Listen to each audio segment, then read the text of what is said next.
Welcome back, ladies and gentlemen. We were watching just a few minutes ago the opening of edX 2023 as under the auspices of President Abdel Fattah al-Sisi, the Supreme Commander of the Armed Forces. The third edition of Egypt Defense Expo, or edX, started with over than 20 pavilions for the latest inland, marine and air military technology. To shed more light on the important expo, we are very much delighted to have with us via phone General Samir Farag, our strategic expert. Thank you very much for being with us, sir, and a very good morning. صباح الخير يا فندم. صباح الخير لحضرتك وكل السادة المشاهدين. Welcome to all the viewers. Like I was saying at the introduction, we just witnessed the opening of the third version of edX. And there was a very important speech for the Minister of Military Production when he said that there is no place for weak states, there is no place for the weak. In the middle of these challenges confronting the world, especially in the field of security, can you comment on this, because this was one of the most important messages in the speech of the minister. Sure. Well, a few years ago, when we started the manufacturing of the Rafale,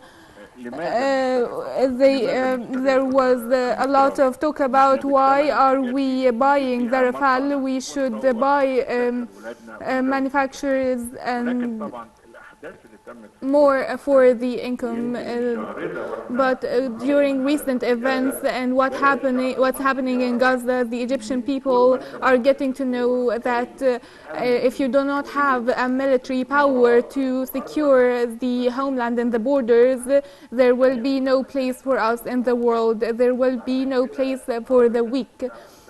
And now everyone has the conviction that we should have a powerful military forces to secure Egypt and its belongings. So we have Lebanon, in their international waters now acquired by Israel. The gas fields in Lebanon now acquired by Israel. Of course, now Lebanon cannot do anything about it.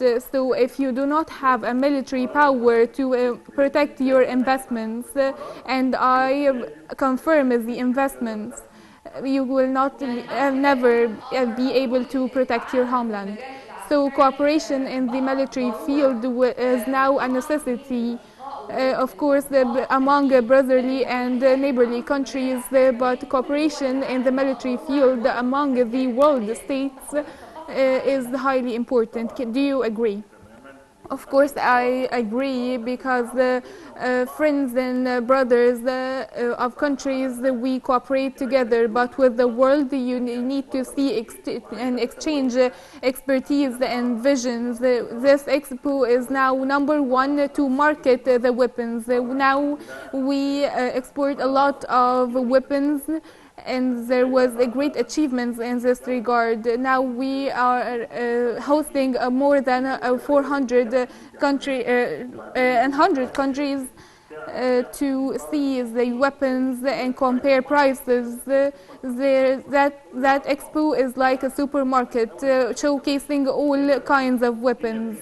Number two, getting to know what the world have of weapons and military production. Are our weapons enough to cover our needs of the military production or not, to secure the water resources or not? Our capabilities should be enough and sufficient to cover our needs.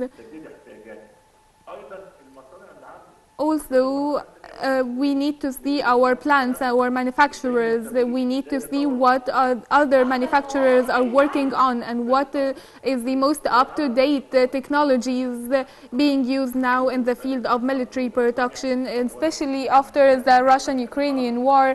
Weapons have been developed more than once. Now airplanes are being developed, and should be up to date with after recent events. 2 years, the world cannot showcase the drones. The drones now are causing a problem for radars. This expo contains new technologies for radars to overcome drones. So these are opportunities to learn, to develop our production. So now we can say this expo has all the best privileges to localize the industry, the defense industry. This is one of the main objectives and messages of the expo, and on the other hand, Egypt being open to the world to keep up with the most recent developments and the most cutting-edge technologies for weapons in the world. Can we say that? Of course, I totally agree. Those who do not secure enough weapons will not survive. You can see now the Russian-Ukrainian war in its second year. In its second year, Russia have strong systems, military systems. It wouldn't have survived except for these systems. We as well should have a manufacturing base for military production, so that when there is a war, we have our needs and we can be self-sufficient in terms of military production. We need to have this industry to secure our needs in any battle. And we have very reliable experts in the military and defense industry. This is true. We have the Arab Organization for Industrialization, 14 plants. We have the Ministry of Military Production, great manufacturing bases for Egypt. Of course, those who developed. بشكر سيادتك يا فندم لوجود حضرتك معنا. شكرا. We were very much delighted to have with us via phone our strategic expert, General Samir Farag. And by this we come to the end of this coverage. Stay tuned on Nile TV International always for more updates. With all my love, this was Nermeen Abdurrahman.